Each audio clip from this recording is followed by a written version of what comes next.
Segala puji dari Allah Subhanahu wa taala, karena hanya dengan nikmat dan karunia-Nya kita semua bisa berkumpul kembali siang ini untuk melanjutkan kajian tematik kita yang sebelumnya kita membahas mengenai 10 tanda besar hari kiamat, kemudian dilanjutkan dengan fase-fase dan guncangan-guncangan di hari kiamat. Maka yang kali ini lanjutan dari itu semua adalah kita akan membahas mengenai surga dan neraka. Alhamdulillah saat ini sudah hadir bersama kita semua guru kita bersama yaitu Ustadz Umar Maka.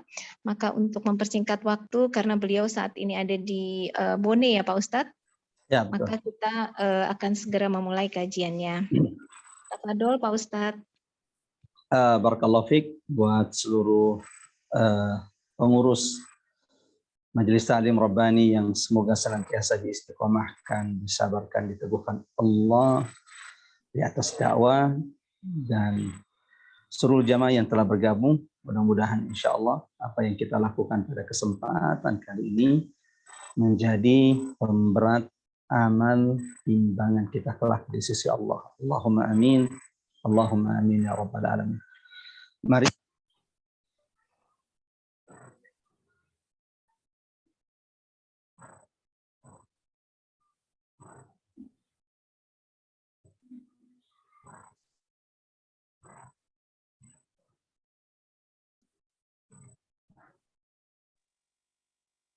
Pak Ustadz, suaranya kok nggak terdengar ya?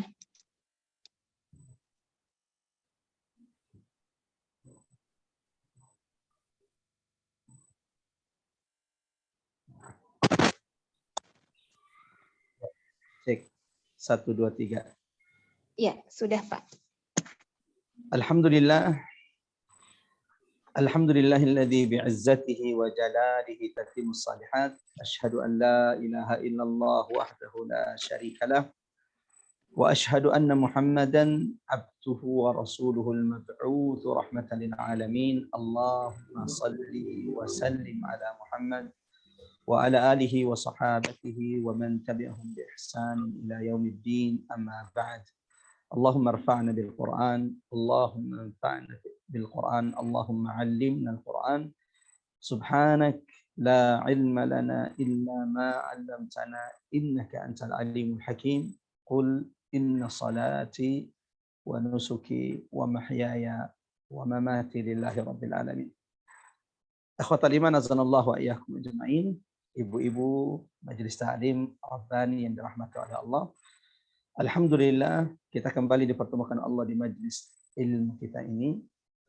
Rasulullah sallallahu alaihi wasallam pernah bersabda, "Idza marartum biriyadil jannah fatta'ulah." Jika engkau melewati taman surga di dunia ini, maka berhentilah sejenak. Sahabat kemudian bertanya, qalu wa ma riyadul jannati ya Rasulullah? Ya Rasulullah, yang manakah yang dimaksud taman surga? Yang kalau kami melewatinya maka kami hendaknya berhenti sejenak. Rasulullah kemudian menjawab, qan hilakul dzikr. Taman surga Allah di dunia adalah majelis ilmu, majelis yang saling mengingatkan kepada Allah Subhanahu wa taala. Suatu saat baginda Rasulullah keluar dari rumahnya menuju ke masjid. Rasulullah mendapati sekelompok sahabat yang duduk dalam sebuah halaqah, lingkaran. Rasulullah pun bertanya, ma ajlasakum, wahai sahabatku, apa yang membuat kalian duduk di majlis atau di lingkaran ini? Sahabat Rasulullah menjawab, qalu jalasna nadhkurullah wa nahmaduh, kami duduk mengingat-ingat kepada Allah dan memuji Allah Subhanahu wa taala. Maka setelah itu Rasulullah menyampaikan kepada sahabat, atani Jibril. Ketahuilah wahai sahabatku, barusan saja Jibril mendatangiku.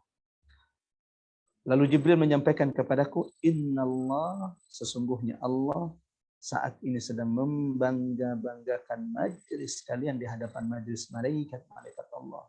Allahu Akbar. Tak ada yang kita bisa harapkan jaminan rahmat Allah dari pertemuan kita di siang hari ini, kecuali kita berharap mudah-mudahan Allah turunkan keberkahan, Allah turunkan rahmat di tengah-tengah kita saat ini. Dan semoga saat ini majelis perkumpulan, pertemuan, majelis ilmu kita saat ini sedang dibanggakan Allah di hadapan majelis malaikat-malaikat Allah. Allahumma amin. Allahumma amin ya rabbal alamin. Sebagaimana kita berdoa, semoga seperti Allah pertemukan kita di taman surga di dunia ini, Allah kelak kumpulkan, pertemukan kita di taman surga Allah di akhirat. Allahumma amin. Allahumma amin ya rabbal alamin. Di antara ungkapan ulama, barang siapa yang tidak menemukan jannatallahi fil ardh, jannatallahi fid dunya, barang siapa yang tidak menemukan surga Allah di dunia, maka dia tidak akan menemukan jannatallahi fil akhirat. Ia tidak akan menemukan jannah surga Allah di akhirat. Allahu Akbar. Ini adalah pertemuan lanjutan dari pembahasan kita sebelumnya. Yang awalnya kita fokus di tadabbur sampai kemudian kita tadabburnya tematik. Mulai dari asyaratus sa'ah, membahas 10 tanda-tanda besar hari kiamat. Bagaimana sikap mu'tadil, sikap pertengahan, sikap yang benar menyikapi tanda-tanda kiamat. Kita tidak ingin menjadi orang yang terlalu gulu. Apa itu gulu? Berlebihan. Gulu berlebihan dalam menyikapi tanda-tanda kiamat sampai kemudian mengarang-arang cerita tentang tanda kiamat, lalu kemudian ketakutan sendiri dengan hari kiamat, tidak berani keluar dari rumahnya, tidak mau menghadiri majelis ilmu, menjual aset-asetnya, lalu kemudian akhwatal iman tidak meninggalkan untuk keturunannya. Dan ini pernah kita dengarkan beberapa kejadian ketika kemudian ada isu akan terjadi duhan. Duhan itu adalah asap hitam, kabut hitam. Lalu beberapa kemudian berhenti dari PNS, berhenti dari pekerjaannya, ada yang menjual asetnya, lalu kemudian mulai menimbun makanan sebelum datang duhan. Ini adalah sikap yang salah memahami tanda-tanda kiamat. Ini sudah kita jelaskan, kita juga sudah menyebutkan 10 tanda-tanda kiamat, mulai dari keluarnya Dajjal, sampai dengan keluarnya api yang sangat besar dari Yaman yang mengumpulkan manusia di mahsyar atau tempat berkumpul di akhir zaman, yaitu di bumi Syam. Setelah itu jemaah rahmat Allah, setelah kita selesai membahas 10 tanda-tanda besar hari kiamat, kita kemudian melanjutkan kepada ahwal, ahdath, wa ahwalu yaumil qiyamah. Fase-fase peristiwa dan guncangan pada hari kiamat. Mulai dari tiupan sangkakala yang membinasakan, memusnahkan alam semesta. Mematikan semua yang ada di langit dan ada di bumi. Lalu kemudian tiupan trompet kedua, lalu dikumpulkannya manusia di padang mahsyar. Lalu mulailah seluruh manusia yang sudah khawatir, ketakutan dan sudah lama menunggu di padang mahsyar, namun belum ada ketetapan, kejelasan. Ainal nasir, kemana kita pergi? Al-jannah awin nar, surga atau neraka. Maka kemudian kita mendatangi Adam alaihi salam, Nabi Nuh, Nabi Ibrahim, Nabi Musa, Nabi Isa, sampai ketika umat manusia mendatangi Nabi Muhammad, maka dimulailah syafaat. Rasulullah meminta kepada Allah, Rabbus samawati wal ardh, agar segera memulai ketetapannya. Setelah syafaat Nabi diterima, wajaa rabbuka wal malaku saffan saffa, datanglah Rabbmu Allah dan malaikat-malaikatnya yang bersaf-saf. Waji'a yauma idzin bi jahannam, lalu mulailah semua yang ada di padang mahsyar, semua manusia diperlihatkan neraka jahanam yang kata Nabi telah diikat dengan 70.000 tali. Setiap satu tali dari 70.000 tali tersebut ada 70.000 malaikat yang menarik neraka jahanam. Manusia ketika melihat neraka jahanam, saya, Mbak Ari, setiap di antara kita, ketika sudah melihat neraka jahanam, kata Allah dalam surah Al-Fajr, يومئذ يتذكر الإنسان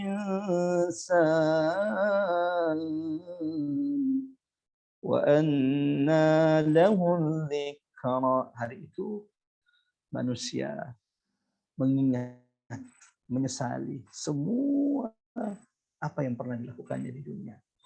Penghuni neraka, ahli maksiat, akan menyesal kenapa dulu mendengarkan ajakan, rayuan, bujukan temannya. Orang-orang beriman ketika juga melihat neraka menyesal.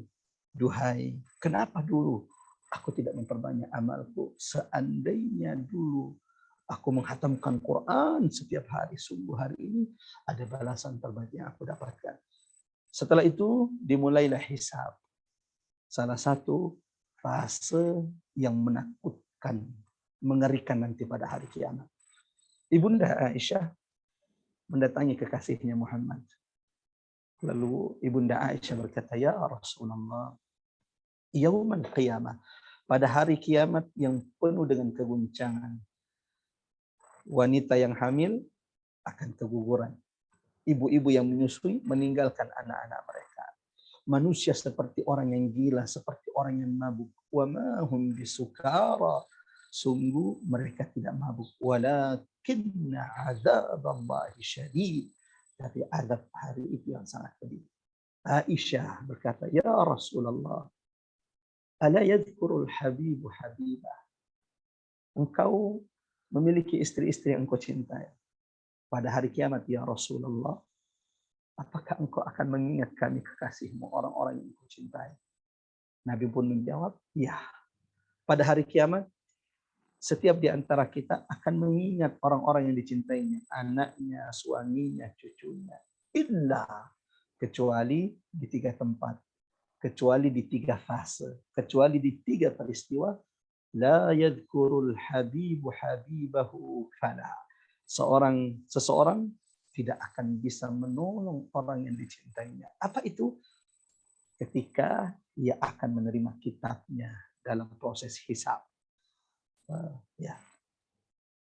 Yang kedua, di fase berikutnya. Setelah hisab, ini sudah kita bahas, sudah tuntas. Tidak usah lagi saya ulangi. Fase berikutnya, lolos dari hisab bukan berarti engkau sudah aman. Walau Masya Allah, ada di antara umat Nabi Muhammad yang mendapatkan keutamaan, kemuliaan. Apa keutamaan, kemuliaan yang mereka dapatkan? Yadkhulunal jannata bighairi hisab. Masuk surga tanpa hisab, tanpa dihitung-hitung setiap perbuatannya, tanpa dihitung-hitung setiap ucapannya, tanpa ditanya tentang harta yang Allah berikan, tanpa ditanya tentang ilmu yang pernah dia pelajari, tanpa ditanya tentang masa mudanya, tanpa ditanya tentang masa sehatnya, tanpa ditanya tentang masa sakitnya, tanpa ditanya latus'alunna yauma idzin 'anil na'im, tentang setiap nikmat-nikmat karunia yang Allah berikan kepadanya. Allahu Akbar. Ini adalah orang-orang yang beruntung. Sayangnya, orang yang mendapatkan jatah masuk surga tanpa melalui proses hisab hanya 70.000 dari umat Nabi Muhammad. Hanya 70.000. Walau kemudian dalam riwayat lain disebutkan bahwa setiap dari 70.000 ini akan membawa 70.000 untuk diselamatkan dari hisab. Allahu Akbar. Kita bukan siapa-siapa.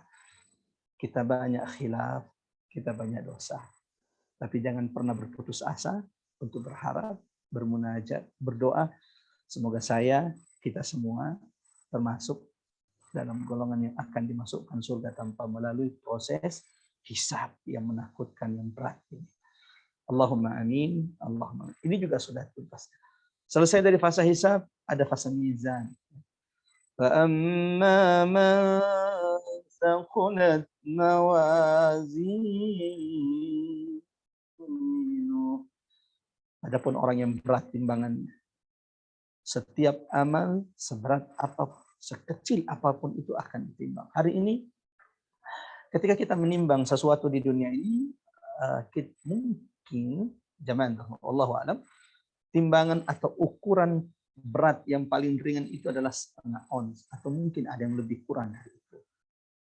Tapi tahukah engkau timbangan Allah yang Maha Adil? Ya Allah, timbangan Allah Maha Adil. Di depan saya ada meja. Ketika saya menepuk meja lalu kemudian ada debu yang berterbangan, ini yang disebut kata ulama zarrah. Yang mungkin hari ini kalau kita letakkan di timbangan dunia, tidak ada mikiasnya, tidak ada timbangannya, tidak ada beratnya. Ini berapa beratnya? Kita nggak tahu. Hari kiamat, Allahu Akbar. Sebesar zarrah kebaikan yang engkau lakukan di dunia, engkau akan melihat timbangannya, engkau akan mendapati beratnya. Sebagaimana ini juga menjadi pengingat bagi kita, seberat zarrah dosa, maksiat, kesalahan yang engkau lakukan juga akan mendapatkan timbangan beratnya pada hari kiamat.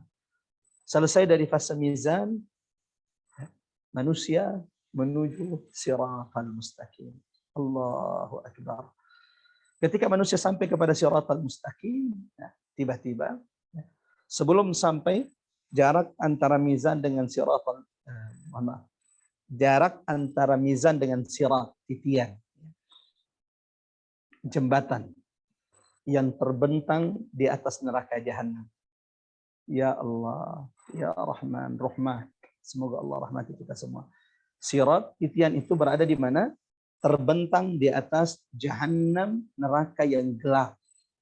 Jangan bayangkan, ini nanti kita detail bahasnya. Jangan bayangkan api neraka itu merah. Lah, tidak. Api neraka itu tidak merah. Api neraka itu 1000 tahun dipanaskan, kata Nabi, sampai dia memerah. Lalu kemudian 1000 tahun kedua dipanaskan sampai ia memutih. Nah, ini pun kita tidak pernah lihat di dunia ini ada api putih. Nah, fase ketiga adalah 1000 tahun ketiga neraka itu dipanaskan sampai menghitam gelap. Dan orang-orang yang akan disiksa dalam neraka berada dalam kepanasan yang berlipat-lipat dan dalam kegelapan. Ya Allah, ya Rahman. Nah, jamaah rahmat Allah, sebelum sampai di titian, orang-orang beriman tiba-tiba memiliki cahaya. Allahu Akbar. Orang-orang beriman tiba-tiba memiliki cahaya yang menerangi jalan mereka. Ya Allah, ya Rahman. Dari mana cahaya ini? Dari wudu-wudu mereka. Dari mana cahaya ini? Dari amal-amal mereka. Dari mana cahaya ini? Dari tilawah-tilawah mereka. Dari mana cahaya ini? Dari zakat-zakat mereka. Dari mana cahaya ini? Dari sedekah-sedekah mereka di dunia. Ya Allah. Dan cahaya inilah yang menolong orang-orang beriman melalui siratal mustaqim. Sehingga di antara mereka ada yang seperti kilat, ada yang seperti angin yang kencang, ada yang seperti kuda yang berlari kencang, ada seperti orang yang berlari, ada yang seperti berjalan, ada yang merangkak. Ada, sementara semua nabi dan rasul ketika umatnya melalui sirat, ketika melalui sirat, semua nabi berada di ujung sirat, lalu berdoa kepada Allah, Allahumma sallim, salim, selamatkan umatku, selamatkan umatkan. Nah, ikhwatal iman azanallahu wa iyyakum ajma'in. Ini sirat, fase berikutnya yang dilalui dengan cahaya yang Allah berikan kepada kita. Sampai tiba-tiba datang orang sampai di titian, sampai di sirat, sampai di jembatan yang terbentang. Yang kata Nabi, adaqu minasy'ara, lebih tipis dari rambut. Yang kedua, ahaddu minasyayf, lebih tajam daripada pedang. Itu yang akan kita lalui. Ya Allah, lebih tipis dari rambut, lebih tajam daripada pedang. Di atasnya dikelilingi dengan kait-kait besi yang terbuat dari api yang siap menyambar setiap orang yang lewat. Sampai orang yang paling terakhir bisa lolos dari sirat adalah seorang muslim, seorang mukmin, beriman, tapi banyak melakukan maksiat. Sehingga ketika ia melalui sirat, ia harus merangkak, terbakar, merasakan panasnya api neraka, sampai ketika itu melewati sirat, hampir-hampir saja terbakar hangus seluruh tubuhnya. Namun ia masih bisa selamat melalui sirat. Selesai dari, saya ingin mengatakan,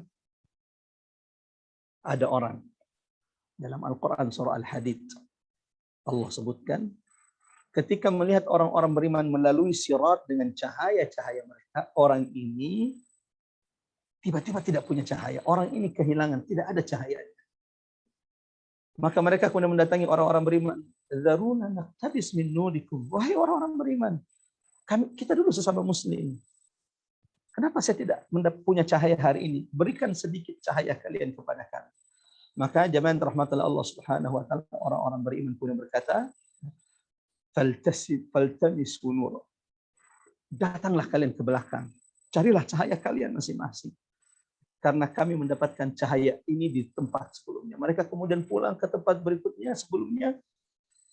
Mereka mundur ke belakang, ternyata lagi-lagi mereka tidak menemukan cahaya tersebut.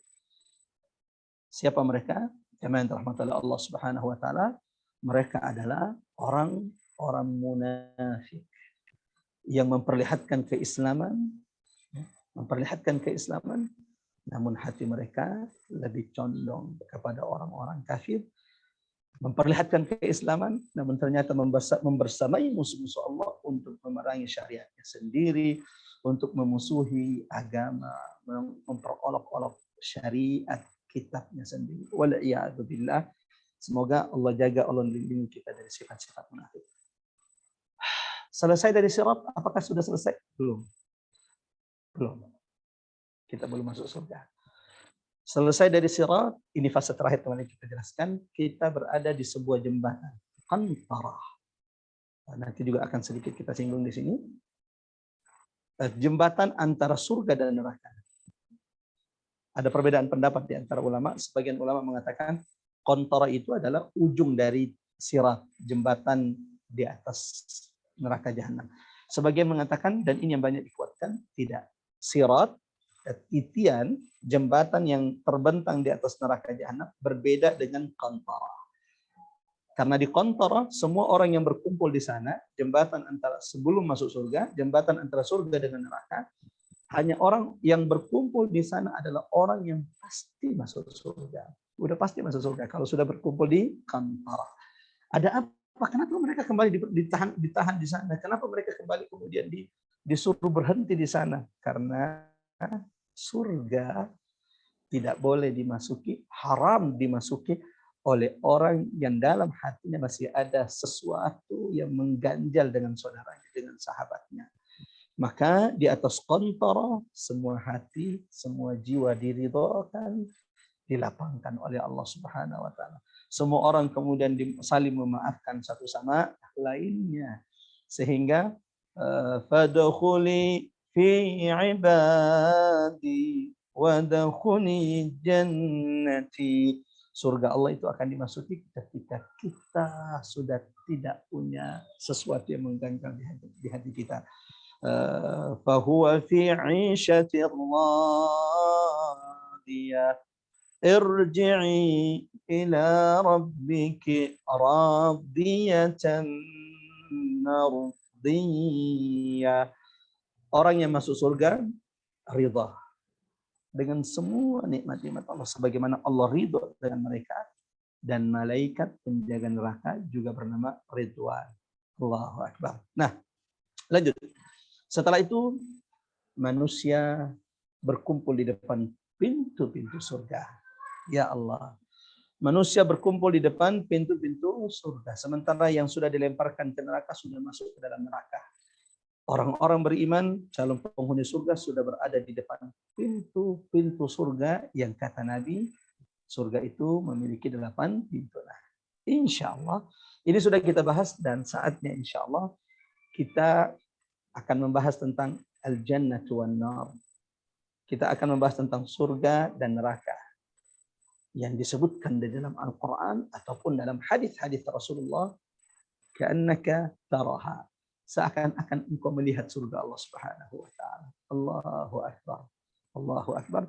Mudah-mudahan dengan semakin merasakan, mengetahui kenikmatan yang Allah janjikan di surga. Dan semoga semakin kita mengetahui dahsyatnya, pedihnya azab neraka, itu semakin menyabarkan kita, menguatkan kita, mengistiqomahkan kita di atas agama Allah, di atas Islam, di atas tauhid, di atas kalimat ikhlas, la ilaha illallah. Bagi jamaah mungkin yang baru bergabung, mengingat memang sebelumnya Majelis Ta'lim Rabbani ini hanya kumpulan beberapa ibu-ibu yang kemudian Masya Allah punya keinginan untuk mendalami, mentadabburi, merasakan kedahsyatan Quran, memetik pelajaran, hidayah, petunjuk-petunjuk yang bisa kita amalkan dalam kehidupan sehari-hari dari ayat-ayat Al-Quran. Sampai kemudian di tengah jalan kita kemudian tadabburnya tematik. mengingat juga bahwa yang ikut di kajian Rabbani di awal ini rata-rata Masya Allah mereka yang sudah berumur, sehingga menyiapkan apa yang harus dipersiapkan sebelum perjumpaan dengan Allah Subhanahu wa Ta'ala. Saya akan share screen jamaah rahmatullah yang akan menjadi materi kita di pembahasan tentang al-jannatu wan nar ka'annaka taraha. Surga, neraka seakan-akan engkau memandangnya. Apa yang akan kita bahas?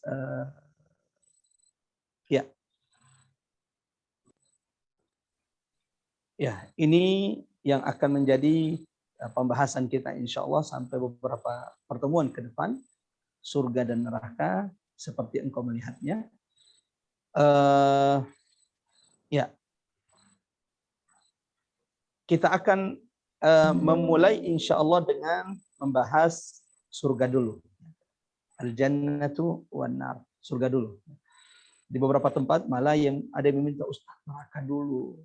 Kalau saya anjurkan hari ini insya Allah kita bahas surga dulu. Kenapa Ustaz? Quran itu kalau kita lihat basyiran wa nadhira, menyampaikan berita gembira dan peringatan. Selamanya berita gembira itu didahulukan, baru setelah itu setelah kuat tauhid, akidah, keyakinan mereka, baru setelah itu jamaah rahmat Allah disampaikan peringatan-peringatan Allah Subhanahu wa Ta'ala. Bismillah, kita mulai insyaallah. Kita akan mulai membahas tentang al-jannah, surga.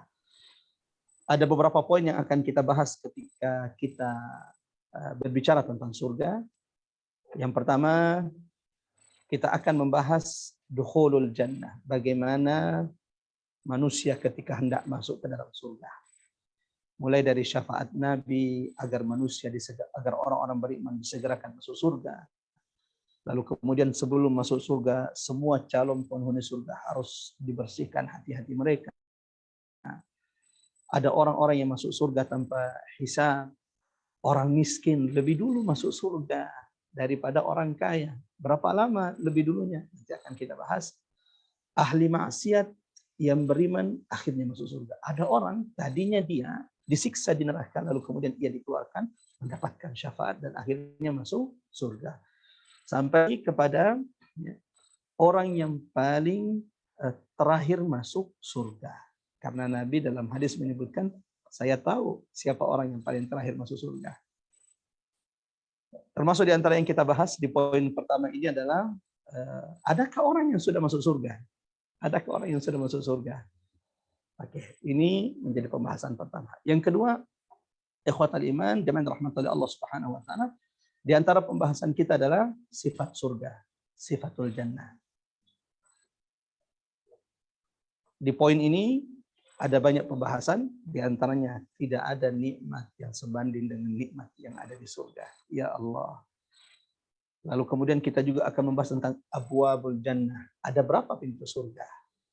Kira-kira saya, ibu, jamaah rahmatullah, dari pintu mana kita bisa masuk surga? Dan adakah orang yang masuk dari sebuah pintu-pintu surga? Ini akan kita bahas. Kemudian darajatul jannah, tingkatan surga. Ada berapa tingkatan di surga? Ya Allah. Seandainya kita dimasukkan Allah dalam surga, lalu ternyata tingkatan kita berbeda dengan tingkatan Nabi, jelas kita berbeda dengan tingkatan Nabi.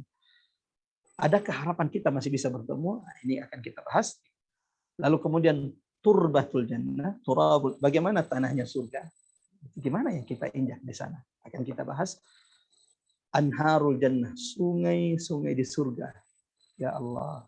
Sayangnya memang agak berat kita membayangkan keindahan surga ketika mendengarkan tentang sungai-sungai, yang kebun-kebun yang mengalir di bawahnya sungai-sungai. Karena sungai yang kita lihat di dunia ini, ya, kalau di Jakarta Kali Ciliwung, yang seperti itu warnanya. Tapi insya Allah kita akan mendengarkan bagaimana sungai-sungai di surga. Lalu kemudian uyunul jannah, mata air di surga. Ini juga akan kita bahas. Rumah-rumah dan istana di surga. Ya Allah, ya Rahman. Bagaimana rumah kita di surga? Sudahkah kita punya rumah di surga? Sudahkah kita punya istana untuk diri dan keluarga kita di surga? Terus kalau sudah punya istana, kira-kira bagaimana bentuk bangunan istana di surga? Lalu kemudian ikhwatal iman, cahaya, adakah cahaya di surga? Ini sedikit bocoran, di surga sudah tidak ada matahari, sudah tidak ada bulan. Terus apa cahaya? Bagaimana cahayanya akan kita bahas. Lalu kemudian angin, rih al-jannah, angin dan aroma surga. Ya Allah. Ada orang kata Nabi diharamkan Allah mencium rihal jannah, mencium baunya surga. Ini juga penting untuk kita ketahui. Siapa saja orang-orang yang jangankan surganya dibolehkan masuk, bahkan wanginya surga diharamkan Allah bagi mereka. Jangan-jangan kita banyak melakukan perkara-perkara yang ternyata akibatnya adalah kita akan diharamkan merasakan mencium rih segarnya udara dan aroma surga. Orang-orang beriman hari ini ketika dia meninggal, semoga Allah panjangkan umur kita dan Allah berkahi. Hari ini kalau ada saudara kita yang meninggal dan dia adalah orang yang beriman, maka ikhwatal iman, a'azanallahu wa iyyakum ajma'in, hari ini mereka ketika berada di kuburnya merasakan wangi dan segarnya surga sementara berada di kuburnya. Dan mereka diperlihatkan Allah tempatnya di surga. Sehingga kalau hari ini ada orang beriman meninggal, hari ini pun dia meminta kepada Allah agar dimasukkan ke dalam surga. Lalu kata Allah, kalla, sekali-kali tidak. Surga hanya akan dimasuki setelah kiamat. Kalau begitu ya Allah, kiamatkan dunia. Sayangnya lagi, kiamat itu Allah sudah tetapkan waktunya kapan. Kita tidak ada yang tahu kapan kiamat terjadi. Yang kita tahu bahwa kiamat itu akan terjadi pada hari Jumat. Tapi Jumat kapan? Nah, ini yang kita belum tahu. Wallahu a'lam bishawab. Nah, lanjut. Pohon asjarul jannah, pohon-pohon dan buah-buah di surga. Adakah pohon-pohon di surga? Bagi ibu-ibu jamaah yang senang memelihara bunga di rumahnya, ya Allah, adakah tanaman-tanaman pohon-pohon di surga yang suka makan buah-buah? Ya Allah, bagaimana bentuk buah-buah di surga? Ini juga akan menjadi pembahasan kita. Lalu kemudian hewan dan burung-burung di surga. Ya Allah. Kemudian poin ketiga, pembahasan ketiga tentang surga akan kita bahas adalah tentang penghuni surganya. Kalau tadi yang pertama kan memasuki surga, yang kedua tentang penghuni surganya, tentang sifat surganya, mulai dari buah-buahnya, makanannya, minumannya, tanahnya, pohon-pohon dan buah-buahnya. Oke. Selanjutnya kita akan berbicara tentang penghuni surga. Ashabul jannah. Mulai dari amal-amal yang akan berujung kepada surga Allah. Yang kalau kita lakukan, ini akan menjadi sebab Allah rahmati kita dengan surga Allah. Di antara pembahasan juga jalan surga, jalan ke surga sulit. Jadi kalau ada yang mau santai-santai masuk surga, salah tempat. Ya. Am hasibatum an tadkhulul jannah, kata Allah, apakah engkau mengira dengan semudah itu engkau bisa masuk surga? Walamma ya'tikum mathalul ladzina khalaw qablikum, sementara kita semua belum pernah diuji oleh Allah sebagaimana diujinya manusia-manusia sebelum kita. Lalu kemudian di antara pembahasan adalah penghuni surga akan mewarisi tempat penghuni neraka. Saya, Mbak Ari, setiap di antara kita ini masing-masing punya tempat di surga dan punya tempat di neraka. Sehingga orang yang meninggal ketika akan dikatakan hadza maqamuka, ini tempatmu in amanta billah, jika seandainya engkau beriman kepada, wa hadza maqamuk, dan ini tempatmu di neraka jika engkau mendustakan kufur kepada Allah Subhanahu wa taala. Nah, penghuni surga, karena banyak penghuni neraka yang kaflingnya itu kemudian enggak ditinggali karena mereka nyemplung di neraka, maka itu akan diwarisi oleh penghuni-penghuni surga. Jadi ini menjadi penyakit. Jangan tamak dengan harta, jangan tamak dengan tanah di dunia, sehingga kadang bukan harta kita kemudian diklaim harta kita, tanah bukan tanah kita diklaim itu adalah tanah kita. Lalu orang-orang yang lemah paling banyak di surga. Ad-du'afa. Orang-orang miskin, fakir. Ternyata lebih banyak memenuhi surga Allah. Lalu apakah wanita atau pria lebih banyak di surga? Yang mana lebih banyak, pria atau wanita? Akan kita bahas. Lalu bagaimana dengan anak-anak kecil yang meninggal sebelum taklif, sebelum akil balik? Bagaimana ujung mereka? Surga atau gimana? Oke, ini juga akan dibahas. Termasuk diantaranya anak-anak muslim atau anak-anak kafir yang belum balik meninggal. Lalu kemudian sayyidu ahlil jannah, sadatu ahlil jannah. Pemimpin ahli surga. Karena ternyata Masya Allah, penghuni surga itu memiliki pemimpin-pemimpinnya.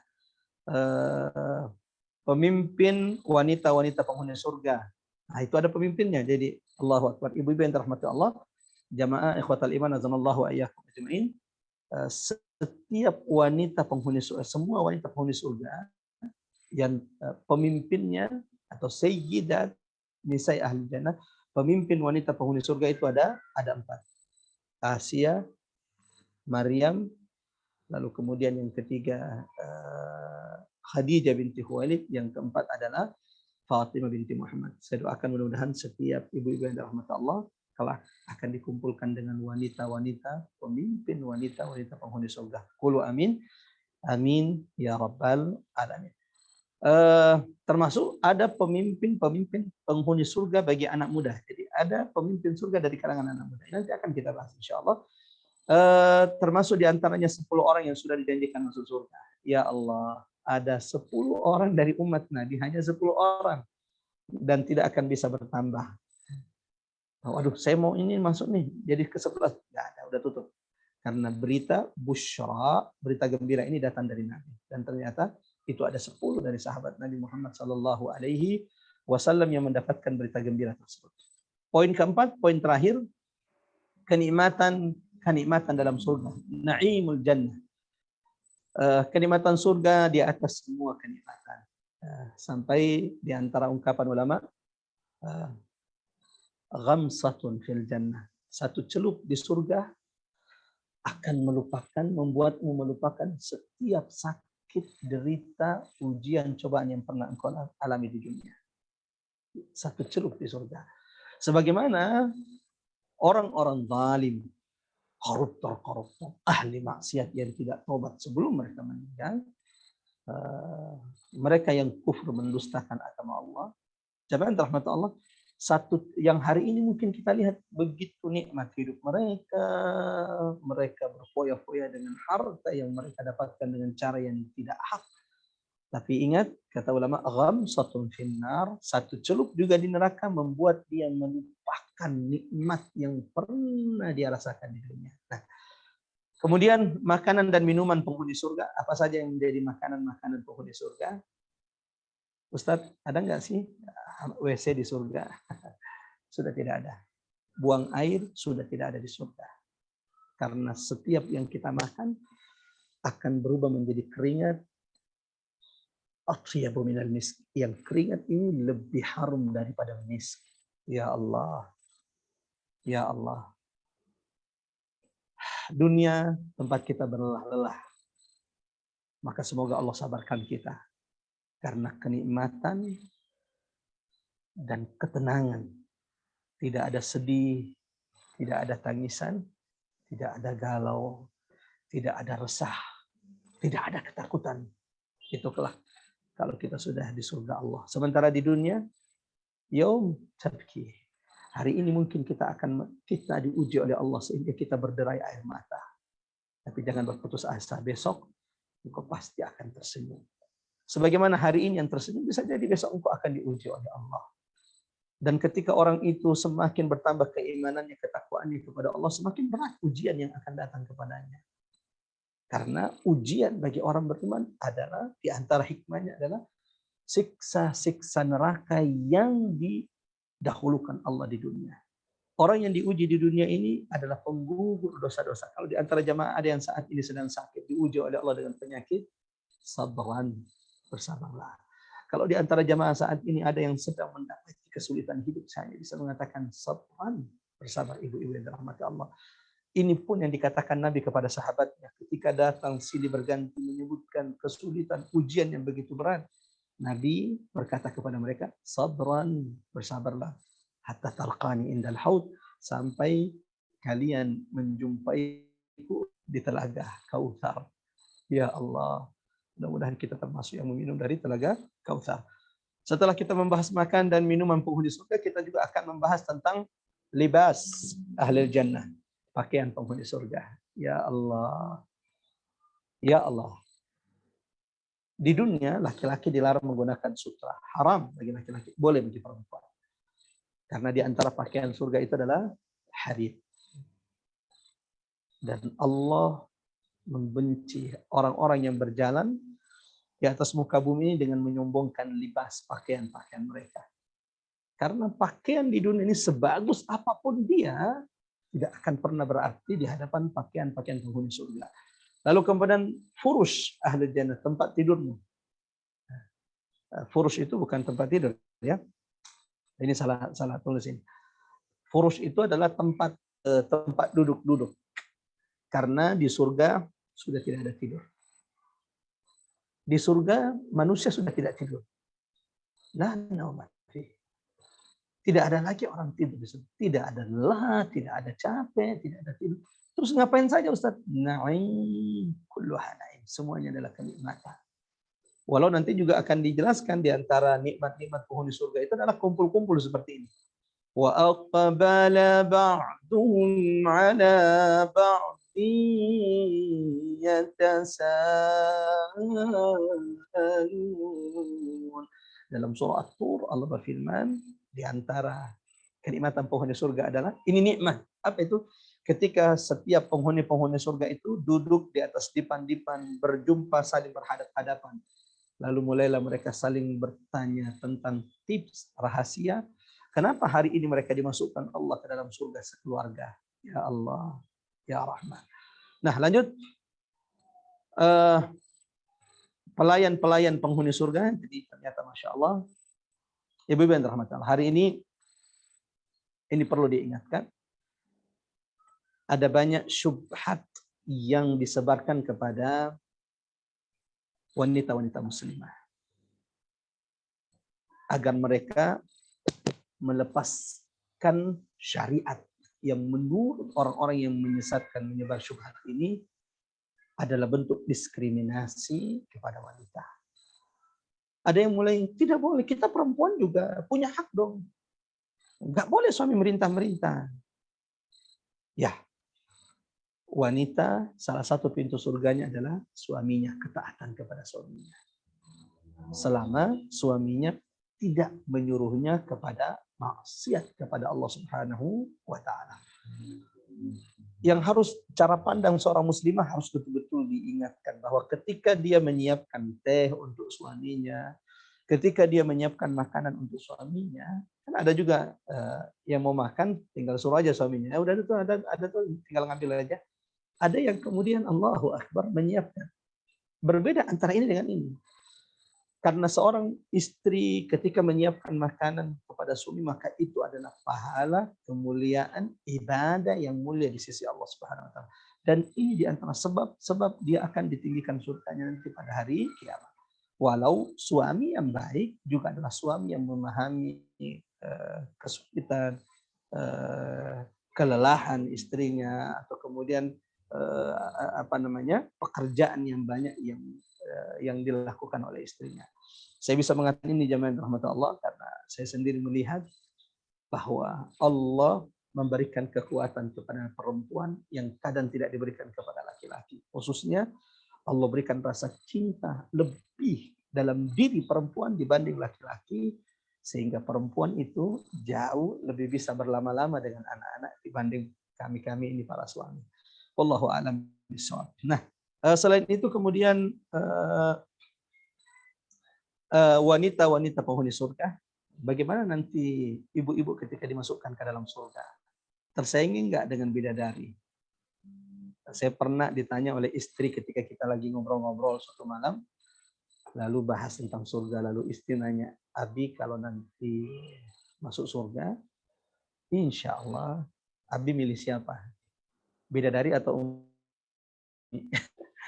ya lagi nanyanya iseng-iseng nanya gitu, maka saya canda kepada istri. Ya bidadari lah, bidadari belum pernah tersentuh kecantikannya dijelaskan dalam hadis. Sampai waktu itu istri sempat ngambek. Lalu saya jelaskan bahwa al-mar'ah, wanita salihah, jika ia dirahmati Allah masuk surga, Allahu Akbar. Bidadari lewat. Bidadari lewat. Oke, lanjut. Sampai kepada tawa penghuni surga atas penghuni neraka. Oh, berarti nanti ada waktu, ada masa di mana penghuni surga yang akan menertawakan mereka yang hari ini menertawakan orang-orang beriman, menertawakan para ulama, menertawakan mereka yang menyampaikan ayat-ayat Allah Subhanahu wa taala. Sampai nanti insya Allah yang akan kita bahas permintaan terakhir penghuni surga. Ini 4 poin yang akan kita bahas di pembahasan tentang surga. Dukhulul jannah, bagaimana orang-orang, bagaimana surga itu dimasuki. Yang kedua adalah sifat jannah, sifat-sifat surga, mulai dari pintu-pintunya, tingkatan-tingkatannya, sungai-sungainya, pohon-pohonnya, tanahnya, cahayanya, dan lain-lain. Yang ketiga, penghuni-penghuni surga, dan yang keempat adalah kenikmatan yang dijanjikan Allah di dalam surga. Jemaah yang dirahmati oleh Allah Subhanahu wa taala, kita mulai insyaallah pembahasan kita pada kesempatan kali ini, masuk kepada poin pertama dari pembahasan tentang al-jannah, surga, seakan-akan engkau memandang surga di depan matamu. Allahu Akbar. Al-jannah yang berarti surga yang Allah haramkan bagi orang-orang kafir. Berulang-ulang disebut dalam Al-Quran. Sampai di antara pendapat ulama bahwa kata jannah wa mushtaqatiha, jannah dan semua kalimat-kalimat yang bersumber berasal dari kata jannah ini, atau satu akar dengan kata jannah ini, berulang-ulang disebutkan dalam Al-Quran. Ada yang mengatakan 145 kali, ada yang mengatakan 144, ada yang mengatakan 143 kali. Sebagaimana di dalam Al-Quran, jemaah rahmatul Allah, ikhwatal iman, a'azanallahu wa iyyakum ajmain, Allah Subhanahu wa taala menyebutkan asma, nama lain dari surga. Allahu Akbar. Al-Quran menyebutkan al-jannah, surga itu memiliki nama-nama lain. Kalau jannah kan tadi 140 lebih berulang-ulang. Innal ladzina amanu wa 'amilus shalihat, bagi sesungguhnya orang-orang beriman dan beramal saleh, lahum jannatun tajri, maka bagi mereka jannah, surga yang mengalir di bawahnya sungai-sungai. Dan ini berulang-ulang disebutkan dalam Al-Quran. Wasari'u ila maghfirah, bersegeralah kalian kepada ampunan Tuhanmu. Wa jannah, dan surga. Arduha as-samawati wal ard, yang luasnya antara langit dan bumi. Disiapkan Allah bagi siapa? Uiddat lil muttaqin. Hanya orang-orang yang bertakwa yang bisa masuk ke dalam surga Allah Subhanahu wa taala. Selain jannah, surga juga memiliki nama lain yang disebutkan dalam Al-Quran. Di antaranya adalah Al-Husna, yang terbaik. Sebagaimana Allah memiliki Asmaul Husna, walillahil asmaul husna. Allah memiliki nama-nama yang maha indah. Dan kita dianjurkan untuk menyebut, menyeru, bermunajat kepada Allah dengan nama-namanya yang maha indah. Ya Rahman, Ya Rahim, Ya Razzaq, Ya Ghafur, ighfir lana. Ternyata Masya Allah, nama surga juga di antara nama lain daripada surga selain jannah adalah Al-Husna. Karena tidak ada tempat yang lebih baik dari surga Allah Subhanahu wa taala. Allahu Akbar. Tempat tidak ada kelelahan, tidak ada sedih, tidak ada ketakutan, tidak ada tidur. Manusia hanya mendapatkan nikmat yang tidak pernah mereka bayangkan sebelumnya. Dalilnya adalah surah Quran, surah Yunus ayat 26. Lilladzina ahsanul husna. Bagi lilladzin, orang-orang yang ahsan, senantiasa melakukan kebaikan di dunia ini, al-husna, ada surga yang bernama al-husna, yang terbaik yang Allah siapkan bagi mereka. Nama lain dari surga selain al-husna, yang ketiga adalah Darussalam.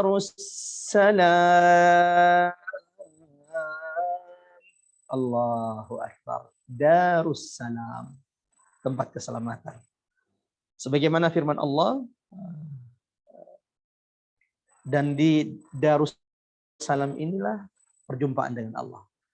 Dalam surah dalam surah Al-An'am ayat 127 Allah berfirman, lahum, bagi mereka orang-orang yang beriman, orang-orang yang bertakwa, lahum darussalami 'inda rabbihim, bagi mereka adalah tempat keselamatan di sisi Tuhannya. Ini nama lain. Kemudian nama lain dari surga adalah jannatu adnin. Jannatu adnin. Nama-nama surga yang disebutkan dalam Al-Quran sebagaimana firman Allah dalam surah At-Taubah ayat 72, wa'adallah, Allah telah menjanjikan. Bagi siapa? Wa'adallahu al-mu'minina wal-mu'minati jannatin tajri min tahtiha al-anhar خالدين فيها ومساكن طيبة في جنات عدن. Ini nama lain. Nama lain surga juga adalah selain Jannatu Adn, Darussalam, Al-Husna, Al-Jannah adalah Jannatun Na'im.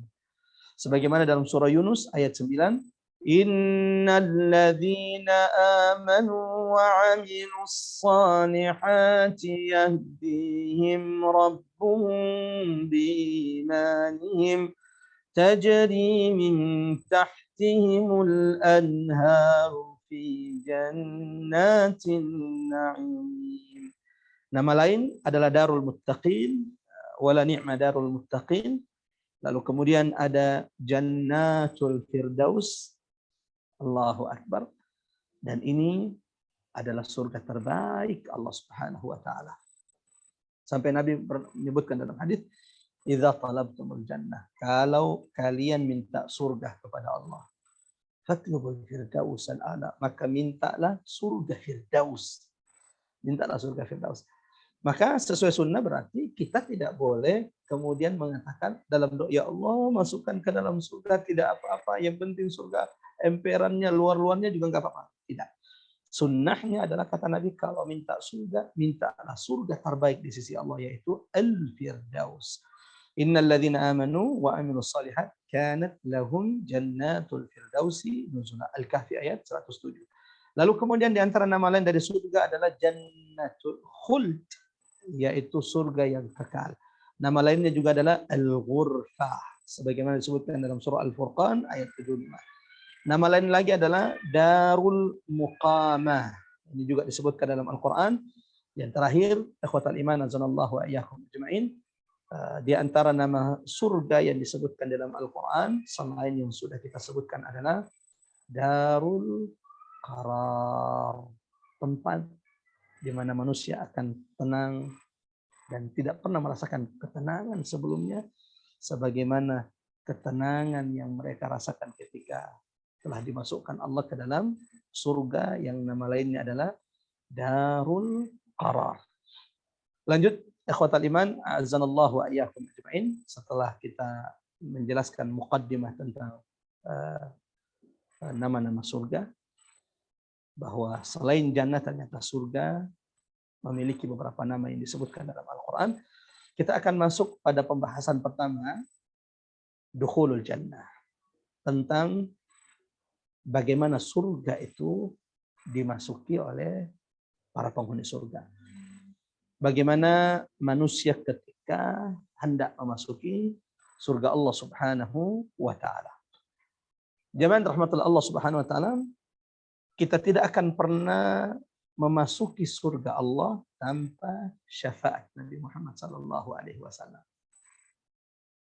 Maka surga itu akan dimasuki oleh orang-orang beriman, orang-orang bertakwa setelah adanya syafaat Nabi Muhammad. Ya Allah.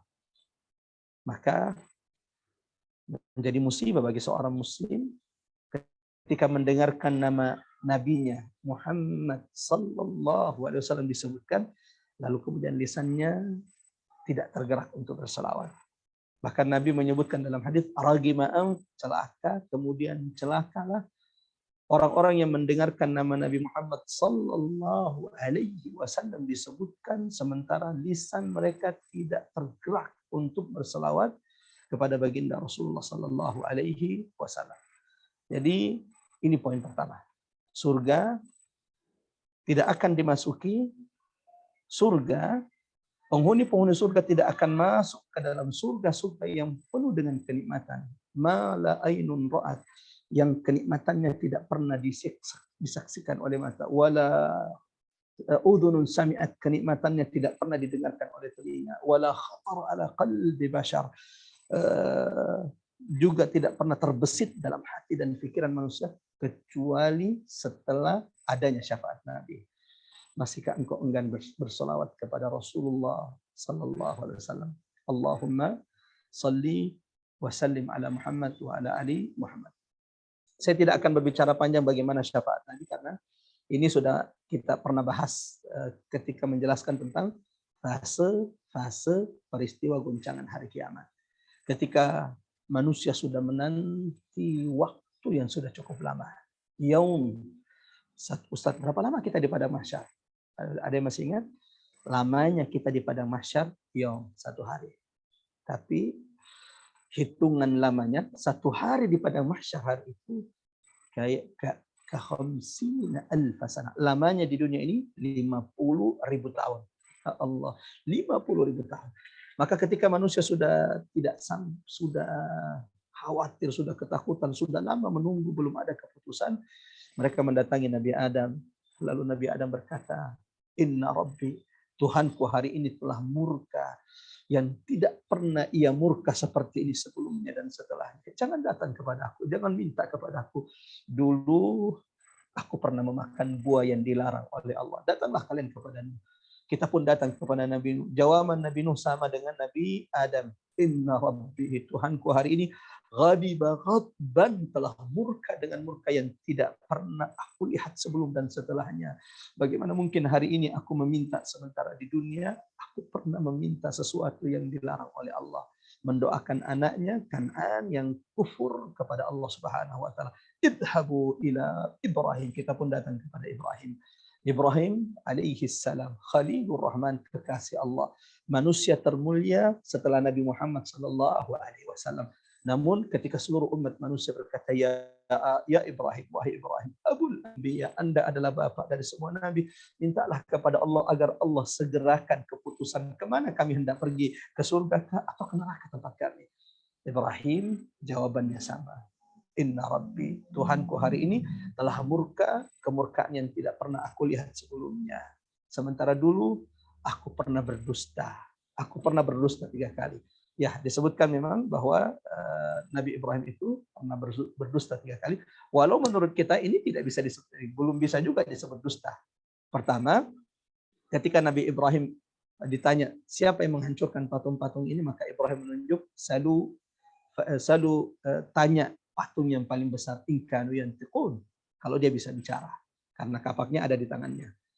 Yang kedua, ketika penguasa Mesir saat itu hendak kemudian mengambil istrinya Sarah, lalu kemudian ketika Ibrahim ditanya siapa wanita ini, lalu ia mengatakan saudariku. Dan ini juga tidak bisa dikatakan dusta karena saat itu satu-satunya wanita yang beriman kepada Allah adalah Sarah, maka dia adalah saudari seiman Nabi Ibrahim. Yang ketiga, jamaah rahmatullah Allah Subhanahu wa taala, ketika Nabi Ibrahim diajak berburu oleh raja dan orang-orang di negerinya. Lalu dia mengatakan, ini sakim, aku saat ini sedang sakit. Maka Ibrahim pun kemudian mengatakan, datanglah kalian kepada Musa. Nabi Musa kemudian mengatakan, datanglah kalian kepada Isa. Sampai kemudian Nabi Isa berkata, idhabu ila Muhammad, datanglah kalian kepada Muhammad. Dan ketika kita semua, seluruh umat manusia yang sudah menanti begitu lama di padang mahsyar, matahari didekatkan dari kepala kita, hanya beberapa jengkal dari kepala kita. Saat itu kita mendatangi Nabi Muhammad, lalu Rasulullah berkata, analaha, akulah sang pemilik syafaat ini. Lalu mulailah Nabi bersujud di bawah arsy kerajaan Allah. Lalu Allah pun kemudian menerima syafaat Nabi. Dan dengan syafaat Nabi ini, keputusan itu dimulai. Artinya bahwa kita juga tidak akan pernah masuk surga sampai syafaat Nabi itu diterima oleh Allah Subhanahu wa taala, atau tanpa syafaat baginda Rasulullah sallallahu alaihi wasallam. Yang kedua, al-jannah, surga, jamaah rahmat Allah, tidak akan dimasuki oleh orang-orang yang dalam hatinya masih ada ghil. Apa itu ghil? Iri, hasad, dengki, dan lain-lain. Ini disebut dengan al-ghil. Ini juga menunjukkan bahwa siapapun di antara kita, ya Allah, ya Rahman, yang ingin dimasukkan ke dalam surga, jaga hatimu. Bersihkan hatimu dari kotoran-kotoran. Bersihkan hatimu dari segala sifat-sifat buruk. Hasad, min kulli, wa min syarri hasidin iza hasad.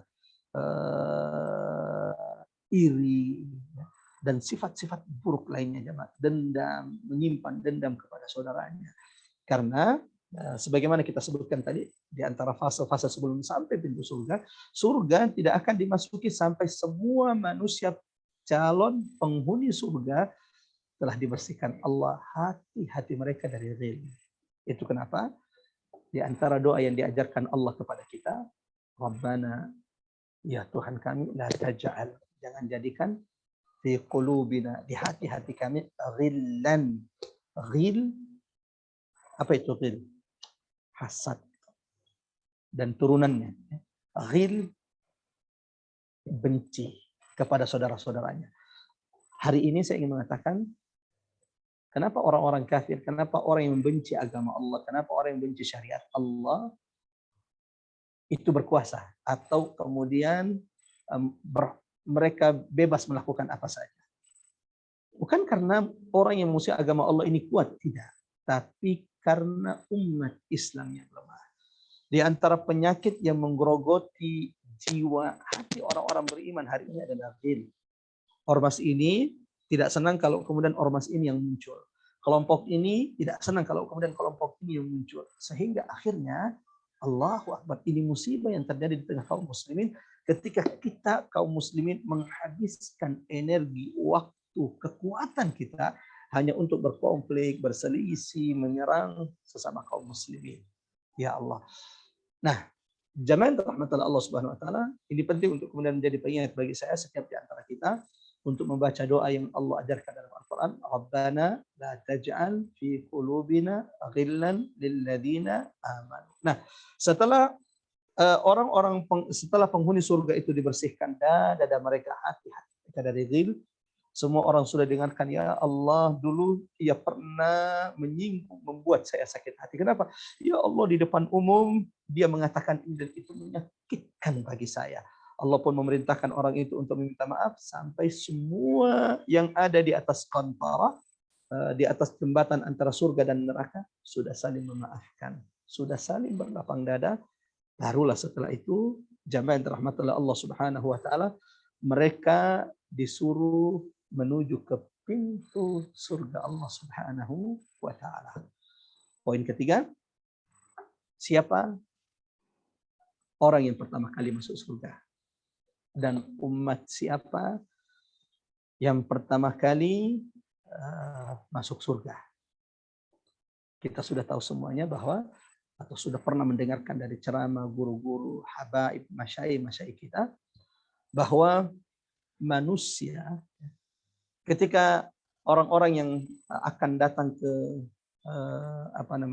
pintu-pintu surga ini, sudah sampai di depan pintu surga, tiba-tiba mereka mendapati sudah lewat dari sirat, ya, sudah bebas dari sirat yang berada di atas neraka jahanam, lalu kemudian sudah berada di atas qantarah, jembatan antara sirat, antara titian dengan surga.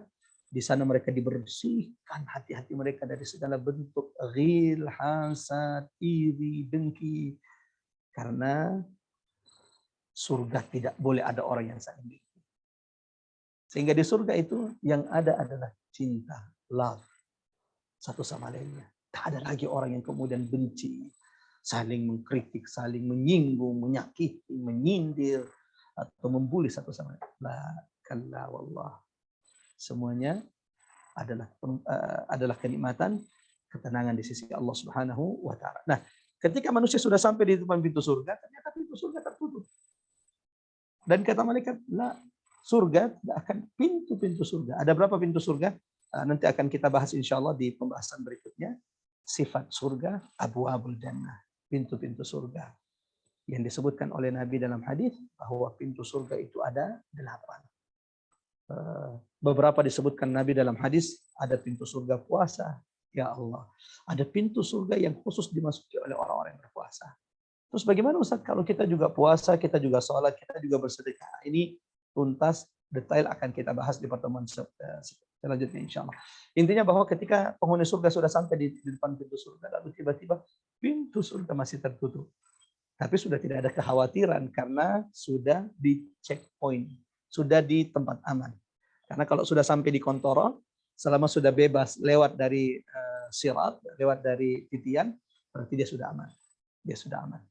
Adapun orang-orang yang ahli maksiat, muslim tapi bermaksiat, muslim tapi memperolok-olok syariatnya, kalau dia belum termasuk orang munafik di sisi Allah, di mata Allah, maka dia akan jatuh ke neraka jahanam, karena kan di bawah sirat itu jatuh neraka jahanam. Lalu mereka akan terbakar di permukaan neraka, terbakar di permukaan. Itu kalau orang beriman, sehingga ia masih bisa diselamatkan oleh Nabi. Tapi saya ingin ingatkan, jangan sampai ada yang berpikir, kalau begitu amanlah Ustaz, kita nggak apa-apa jatuh dikit. Ya Allah, berdoalah kepada Allah agar kita jauhkan dari siksa neraka Allah. Allahumma amin. Allahumma amin. Kenapa? Sehari engkau di sana 50.000 tahun lamanya di dunia. Ya Allah. Nah, lanjut.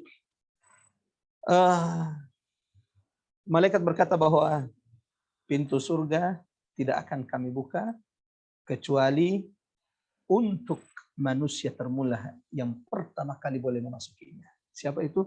Nabi Muhammad sallallahu alaihi wasallam. Sebagaimana disebutkan dalam hadis diriwayatkan oleh sahabat Rasulullah Anas bin Malik, qala Rasulullah, di mana Rasulullah mengatakan, aku kata Nabi. Dan ya Allah, tidakkah engkau bangga menjadi bagian dari umat Nabi, manusia yang pertama kali oleh malaikat penjaga pintu-pintu surga. Ustaz, berapa luasnya pintu surga? Sabar dulu Bu, nanti ini akan kita bahas di pertemuan berikutnya. Sifat ketika sudah menjelaskan tentang sifat surga. Yang pasti bahwa ketika pintu surga tidak akan dibuka oleh malaikat penjaga pintu-pintu surga Allah, kecuali orang yang pertama kali mengetuknya dan masuk darinya adalah Muhammad sallallahu alaihi wasallam. Sehingga Nabi mengatakan, aku kata Nabi, awwalu man yaqra'u babal jannah. Aku adalah orang yang pertama kali mengetuk. Ya Allah. Berarti diketuk oleh Nabi. Bahkan disebutkan dalam hadis, ya, ketika Nabi Muhammad SAW menyebutkan dalam babal jannah, ketika sudah melewati kantor, maka Nabi mendatangi pintu surga. Lalu kata Nabi, fa'astaftih, maka aku pun minta supaya pintu-pintu surga Allah yang 8 ini dibuka oleh malaikat-malaikat penjaga pintu. Fayaqulul khazin, maka kata Nabi, malaikat penjaga pintu kemudian bertanya, man ant? Siapakah Anda yang mengetuk pintu surga? Kalau bukan Muhammad tidak akan dibukakan. Fa'aqul, kata Nabi, maka aku berkata, Muhammad, aku adalah Muhammad. Maka malaikat penjaga surga kemudian berkata, bika umirna alla aftaha li ahadin qablaka. Ya Allah, ya Allah, kemuliaan Rasulullah. Wa minal laili fatahajjad bihi nafilatan lak. Dan dari malam-malam wahai Muhammad, bangunlah engkau untuk melakukan tahajud. Asa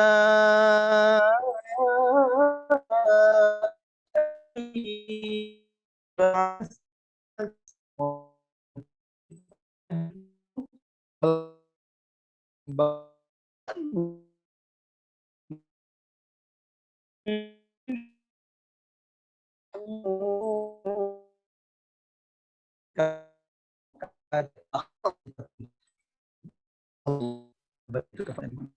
antara bahkan bukan terbukti ada yang bersyafaat, tidak ada. Yang kedua, jamaah rahmatullah Allah, yang kedua, pintu surga ternyata oleh malaikat penjaga surga tidak akan dibuka sebagaimana dalam hadis, bika umirtu alla aftahu li ahadin qabla. Wahai Muhammad, selamat datang. Karena aku diperintahkan Allah tidak boleh membukakan pintu surga untuk orang sebelummu, kecuali engkau adalah yang pertama kali memasuki surga Allah Subhanahu wa taala.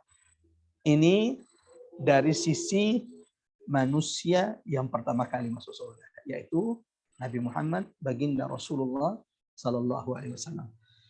Sebagaimana jemaah yang dirahmati oleh Allah Subhanahu wa taala,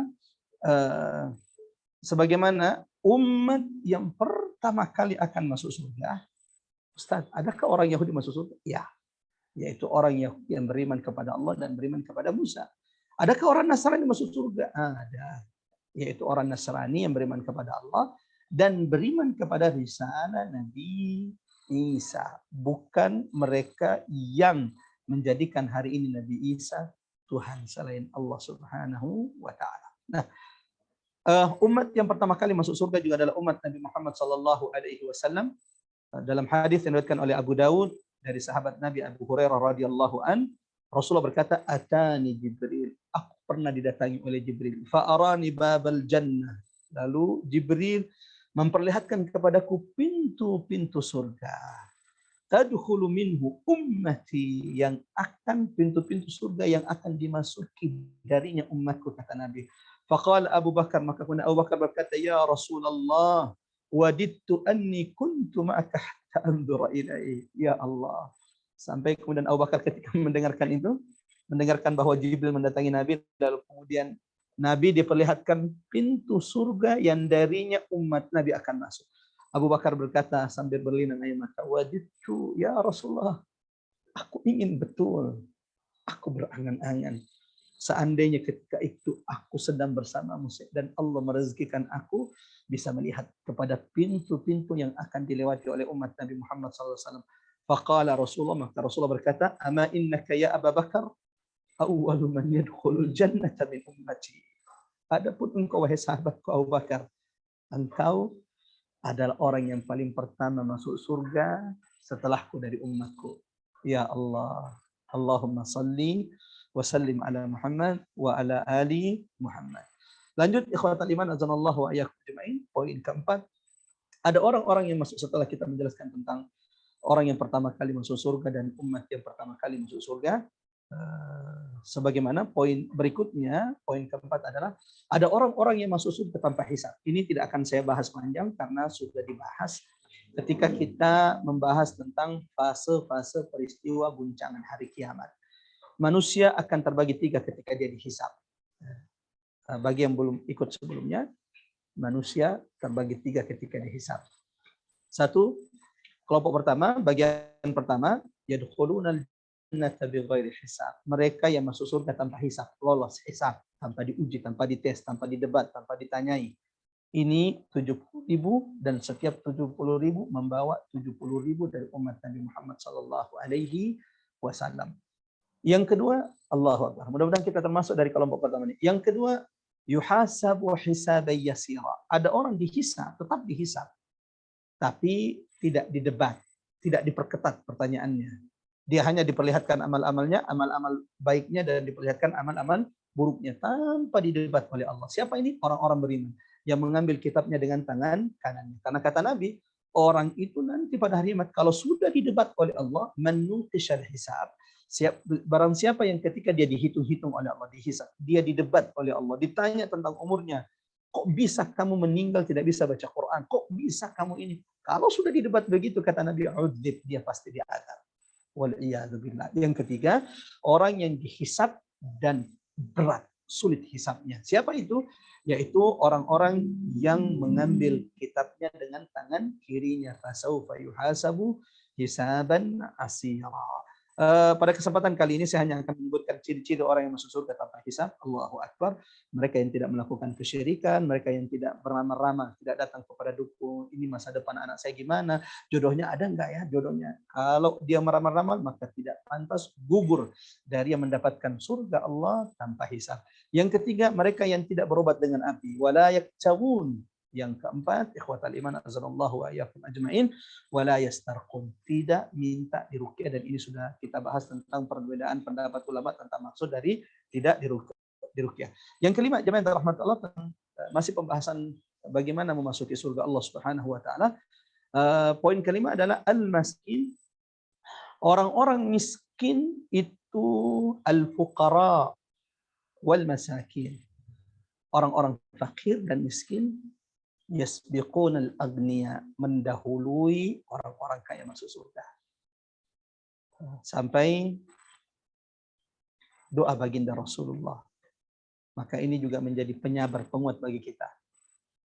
Mungkin ada yang ketika pandemi ini datang, ada kesulitan yang kita hadapi lebih dibanding sebelumnya. Sebelum pandemi mungkin Allah berikan kemudahan dari segi pekerjaan, lalu dari segi harta, tapi setelah datangnya pandemi ada kesulitan yang Allah berikan kepada kita. Maka saya hanya bisa menguatkan sabaran, bersabarlah.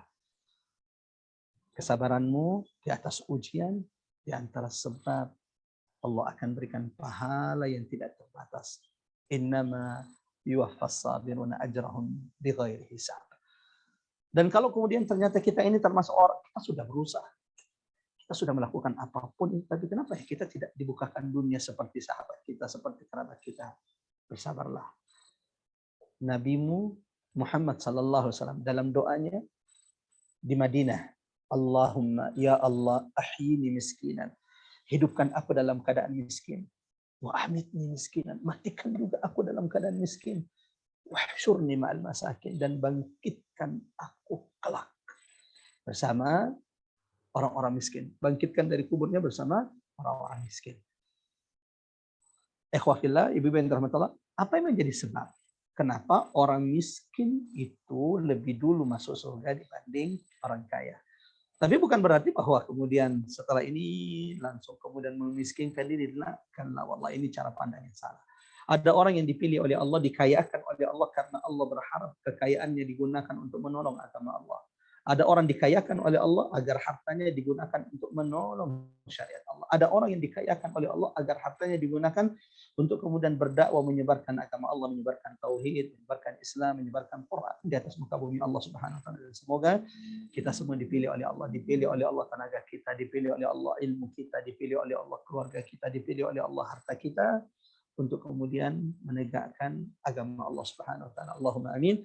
Allahumma amin ya rabbal alamin.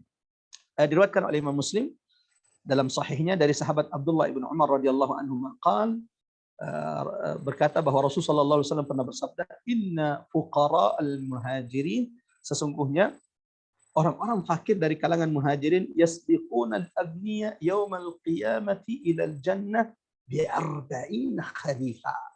Orang miskin dari kalangan muhajirin kata Nabi mendahului orang-orang kaya nanti pada hari kiamat untuk masuk surga Allah 40 tahun lebih dulu masuk surga.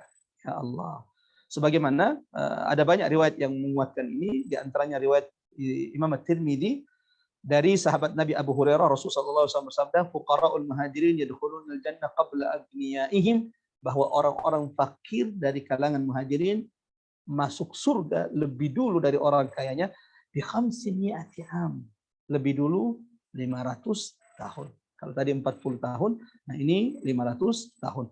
Jamaah yang dirahmati Allah Subhanahu wa taala, di antara penjelasan ulama, kenapa orang miskin itu lebih dulu masuk surga? Karena orang-orang miskin tidak punya harta untuk dihisab. Ya Allah. Mereka tidak meninggalkan banyak harta.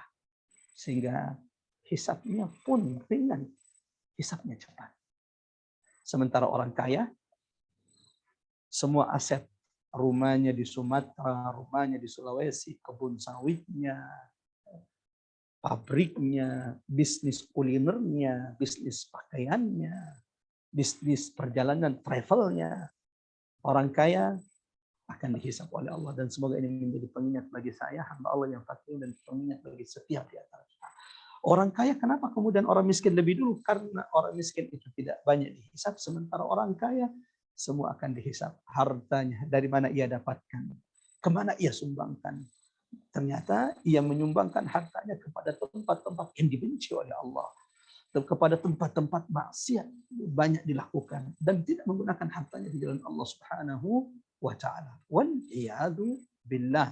Nah, itu di antara sebab kata ulama kenapa orang miskin itu lebih dulu masuk surga, karena mereka hisabnya tidak banyak, sementara orang kaya tak satu pun, tak sedikit pun harta mereka, kecuali semuanya akan dihisap oleh Allah Subhanahu wa taala. Jemaah dirahmati Allah Subhanahu wa taala, Nabi Muhammad sallallahu alaihi wasallam menyebutkan dalam hadis bahwa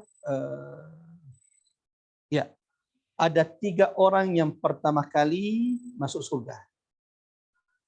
Ada 3 kelompok yang pertama kali masuk surga. Ya Allah, mari hitung-hitung diri kita. Adakah kita termasuk di antara 3 kelompok golongan ini yang pertama kali masuk surga Allah dari pintu-pintu surga Allah Subhanahu wa taala? Siapa mereka? Kata Nabi, "Urida alayya awwalu thalathatin yadkhulunal jannah." Kata Nabi, aku diperlihatkan tentang orang 3 kelompok yang pertama kali masuk surga Allah pada hari kiamat.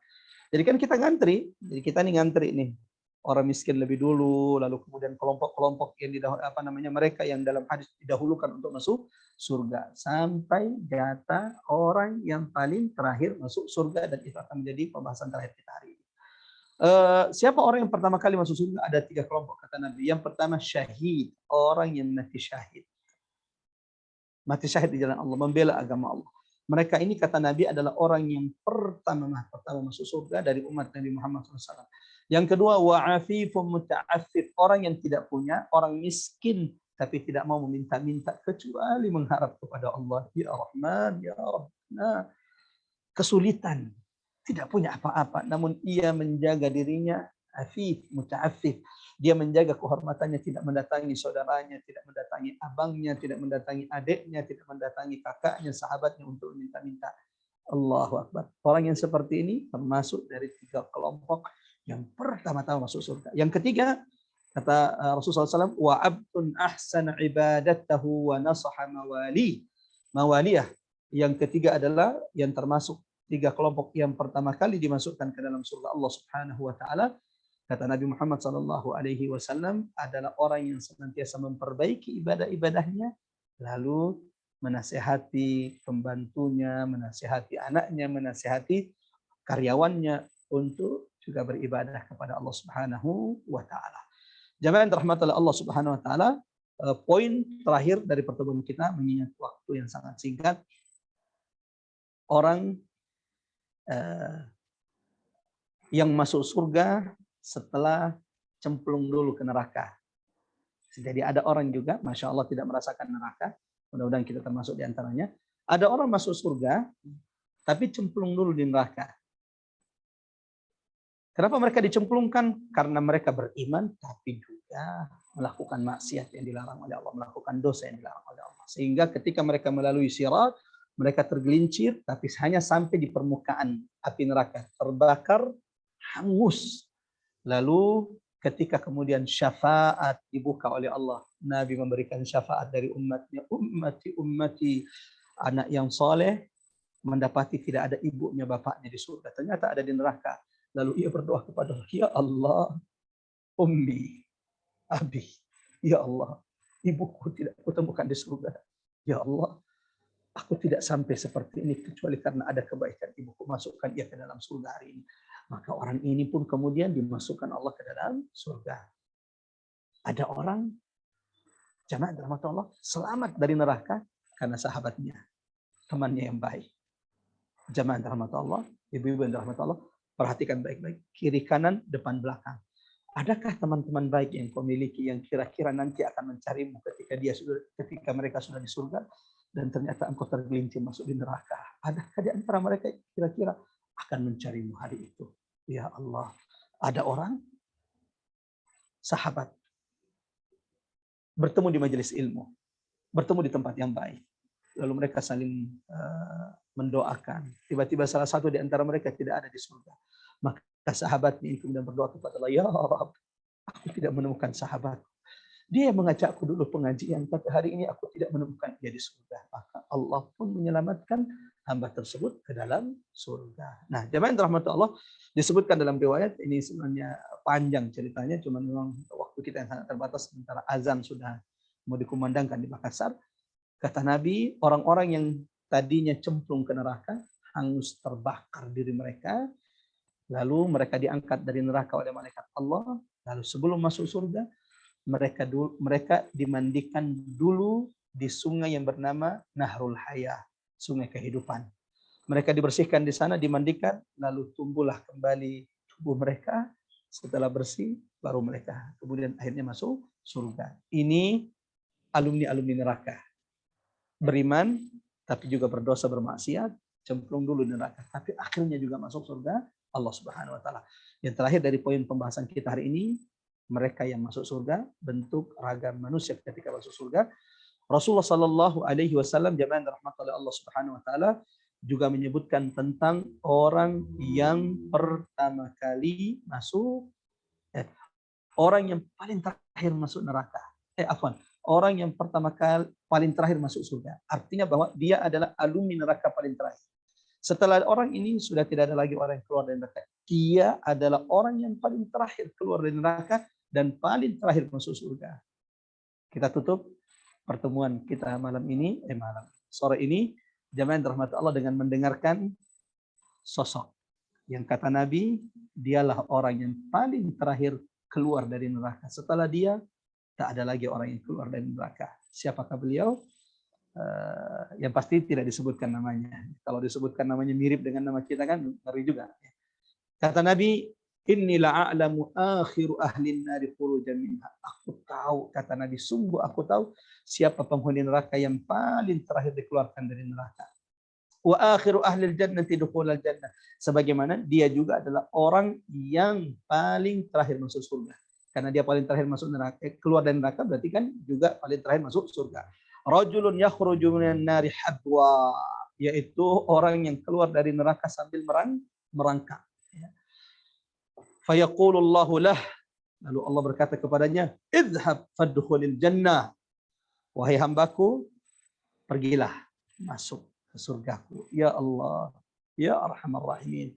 Lalu orang ini pun mendatangi surga Allah Subhanahu wa Ta'ala. Lalu kata Nabi, orang ini karena merasa dia adalah orang, mendapati ternyata dia adalah orang yang paling terakhir, itu pun merangkak dari neraka, orang yang paling terakhir masuk surga, paling terakhir keluar neraka. Di benaknya, di pikirannya, ya alamak, ini surga pasti sudah penuh nih. Ya Allah, saya ini kan paling terakhir masuk surga. Ada nggak ya tempat saya di surga? Itu di pikirannya. Gambarannya bahwa dia tidak punya tempat. Maka dia kembali lalu berkata, fayarji fayaqul ya Rabbi wajadtuha mala. Ya Allah, aku dapati surga sudah penuh. Aku ini adalah orang yang paling terakhir. Lalu Allah berkata, idhhab fadkhulil jannah. Tidak, pergilah dan masuklah ke surgamu. Lalu kemudian jemaah dirahmati oleh Allah Subhanahu wa Ta'ala, ketika orang ini mendapati masuk ke surga karena diperintah lagi oleh Allah, lalu datang melihat surganya, ya Allah, betapa kagetnya orang ini, sementara dia adalah orang yang terakhir keluar dari neraka dan terakhir masuk ke surga. Ketika mendapati surga yang Allah perintahkan ia masuk ke dalamnya, tiba-tiba ia tersenyum, lalu berkata, ataskharu bi, ya Allah, apakah engkau hendak menghinaku? Apakah engkau hendak menertawaku? Wa antal malik, sementara engkau adalah raja penguasa dari semua penguasa. Malik yaumiddin. Bagaimana mungkin ini adalah surgaku ya Allah? Saya ini adalah orang yang paling terakhir. Kenapa? Kaget mendapati ternyata surganya antara langit dan bumi. Padahal dia adalah orang yang paling terakhir masuk surga. Sampai dia mengatakan, ya Allah, apakah engkau hendak mengejekku? Apakah engkau hendak tertawa kepadaku ya Allah? Maka Allah kemudian berkata, sampai ketika Nabi menjelaskan hadis ini, Nabi pun tersenyum ketika menyebutkan hadis ini, sampai kelihatan gigi geraham Nabi Muhammad Sallallahu Alaihi Wasallam. Karena ketika Allah berkata kepadanya, ya ini adalah surgamu, dan bukan cuma ini, yang engkau lihat antara langit dan bumi, yang luasnya arduhas samawati wal ard. Ini adalah surgamu, ini surgamu khusus untukmu, dan bukan cuma ini, wa asyratu amsalihha. Aku sudah menyiapkan 10 kali lipat, maksudnya engkau masih punya 10 yang lain seperti luasnya surga yang engkau lihat hari ini. Ya Allah, ini gambaran luasnya surga orang yang paling terakhir. Lalu bagaimana luasnya surga orang-orang yang terdahulu, pertama-tama masuk surga? Ya Allah, tidak tersifatkan, tidak disebutkan, tidak tergambarkan kenikmatan surga-surga mereka. Mudah-mudahan singkat ini bermanfaat. Jangan rahmat pada Allah Subhanahu wa taala. Dengan demikian alhamdulillah kita baru selesai dari 1 pembahasan dari 4 pembahasan tentang surga. Kita baru selesai dari dukhulul jannah, masuk ke dalam bagaimana atau ketika masuk surga.